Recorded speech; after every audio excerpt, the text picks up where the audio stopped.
ওখানে হাত দেবেন, নিচে হাত দেবেন, নিচে নিচে হাত ধরতে হবে না, বন্ধ হবে না, বন্ধ হয়ে যায় না, বন্ধ নেই। ঠিক আছে। ঘড়ি বিল্ডিং, ওই ঘড়ি বিল্ডিং আপনাকে উঠাতে হবে না, ঘড়ি বিল্ডিং উঠে গেছে। হ্যাঁ, লোকজন সব মাগরিবের নামাজ পড়তে যাচ্ছে। আলাউদ্দিন ভাই, এই যে কুদ্দুস ভাই, তাও যাচ্ছে দেখছি। সাহেব মোল্লা সাহেব, উনিও যাচ্ছেন নামাজ পড়তে। ওনার স্ত্রী আছে, ওনাকে দেখাচ্ছি আমি। এই যে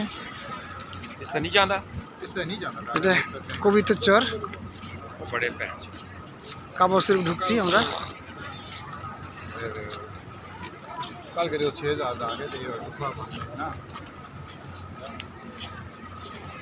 মাগরিবের নামাজ পড়ার জন্য।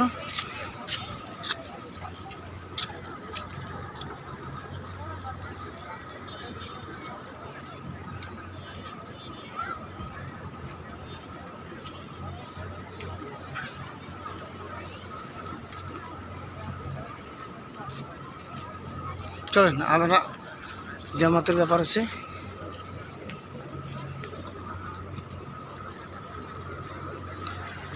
পৌনে 7টা বাজে।